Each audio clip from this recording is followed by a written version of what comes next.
Welcome to Battleground Chats, where I talk to interesting risk and resilience people from around Australia and the world. And in this episode, I am really pleased to have Jane Couchman join me. Jane is currently the Chief Risk Officer and Group Exec for Sustainability at Aware Super, and I think amongst other things in your title as well. But take us back, Jane. Introduce yourself. Where did you come from? How did you end up in the risk space? And let's learn a bit about you.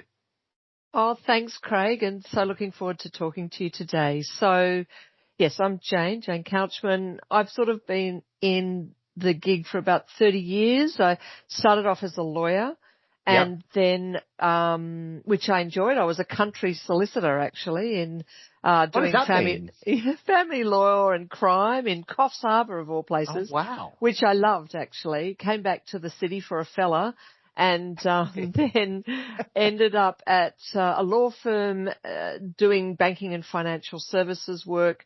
They put me in-house actually with a bank, and I loved the in-house, and I've sort of been in-house ever since in banking and financial services. So went to Perpetual, ended up as general counsel, so I've probably got a bit of a history of lots of transformation work. Went to BT and became Chief Risk Officer, over to Macquarie, Global COO for compliance. CBA, that was when we did the big, EGM of compliance and conduct as we did the big uplift. That's huge, So your roles are getting bigger and broader over time is a theme I'm hearing. Yeah. And was that by accident or was that a deliberate move? I think I've been very lucky to have really great bosses and mentors who have seen potential in me and just said, give it a go. And I've just said yes. So I've picked up related disciplines from, legal, compliance, regulatory affairs, risk. And now another iteration on top of that, which is sustainability, which is really lovely to be learning again, a whole new discipline. And of course, governance is around all of that and conduct. So really nice related disciplines that fit really nicely with each other, actually. Okay. And so you moved into the banking and finance. Clearly you have a passion for that based on your resume. But where's your heart? Like if you could choose your ideal role, are you in it? Is it still to come? Yeah, I actually love what I do. I think it's a really honourable role. I think a chief risk officer role and an executive sustainability is a true enterprise player. Yeah. Yes. These roles these days are truly to be across the whole of the organisation and to ensure that it's operating in a really sustainable way, as in making really informed decisions, both for our members and for the broader community, particularly if you're a bigger player. So we enable strategy. We build trust and confidence. We ensure that decision makings are informed decision making. And I think with the resiliency bit, it's about being able to see early both the opportunities and threats and be versatile enough to do something about it. That's true resiliency in my mind, which I think is quite exciting. It makes it very relevant. Yeah. And I think I've always held that the resilience role and the risk role is the only role in a company that understands their entire business. Because our job is to sit above, look over it, understand what happens, understand the criticalities, understand the vulnerabilities, and make sure that they're taken care of across the business. I totally agree with you. I think that's spot on. And I actually did, with my degree, some specialising in anthropology, believe it or not. But it actually plays in really nicely now with this enterprise thinking, this sort of whole of system thinking, because it's to understand the rituals, norms, practices that bind a group together, actually. So I know that might sound a bit odd coming from a risk and resiliency human, but it actually... the whole of system thinking and the anthropological nature actually fits really nicely in, because at its essence, what you're doing is building capability and culture change to ensure the organisation is aligned with strategy, appetite and values, right? Absolutely. Absolutely. I really like that. On this podcast, I've had engineers who've moved in and they understand system thinking and process thinking. So they've made that transition. A few lawyers like yourself who've kind of broadened their horizon. So it's not uncommon for people to fall into risk, choose to go into risk, or just see the bigger opportunity by going into the risk sphere. And I know you often use the word the risk geeks. You love the risk community. I love that. I love that. Where did that come from? I don't know. I just made it up, really. But I mean it with, great respect and sincerity. I think you have to have a passion for this sort of work. You've got to be courageous. You've got to have a real sense of purpose, I think, to do these jobs well, because they're not easy.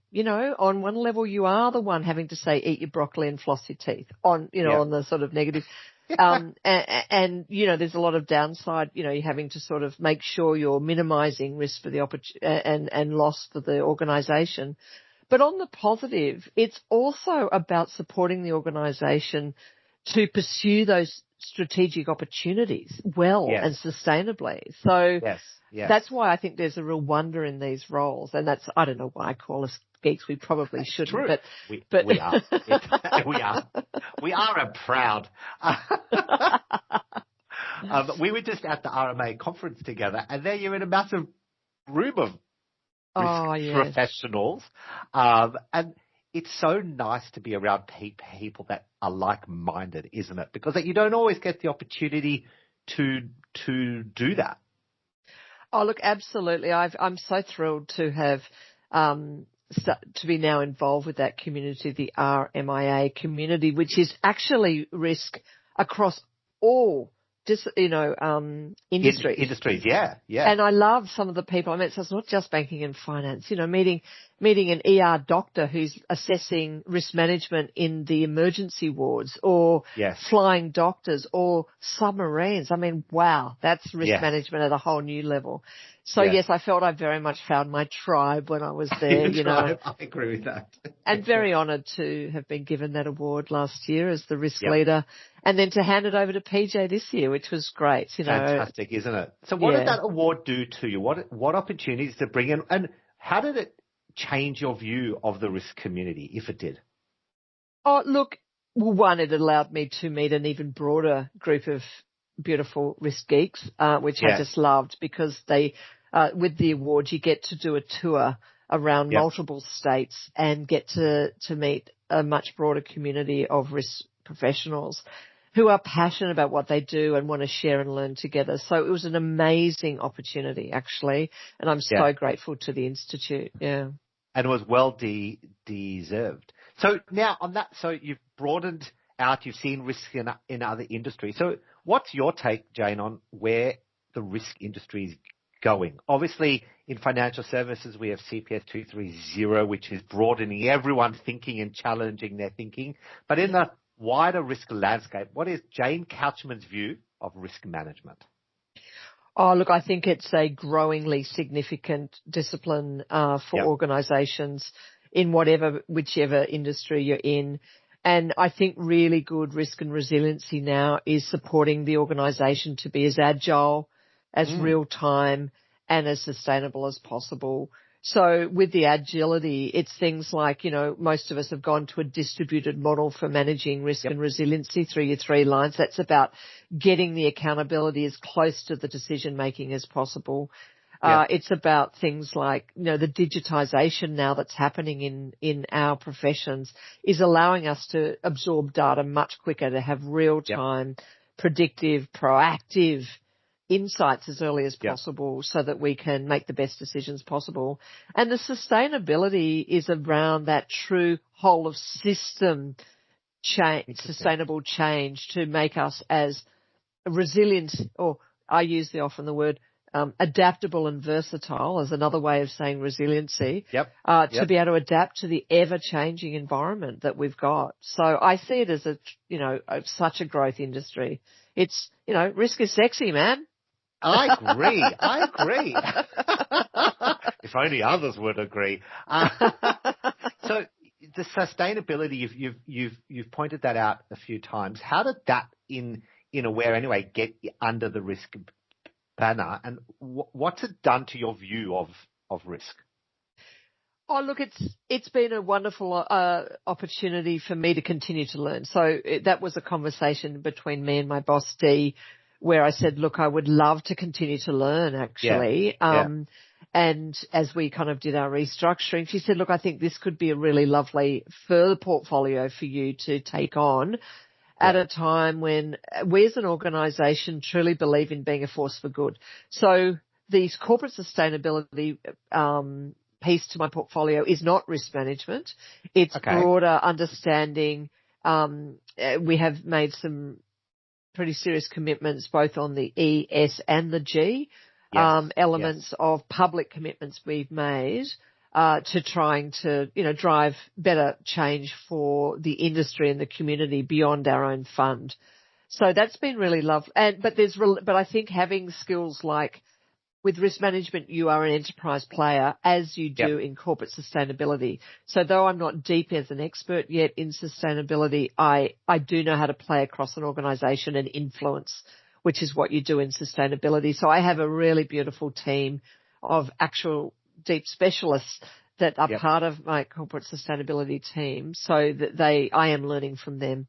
But my job is to hopefully provide them with the right environment to have the best influence and impact possible. Yep. I'm like-minded. We are climate active certified, carbon neutral. So very passionate about it as well. So that's great. And I see you're also going or are climate active certified, I think.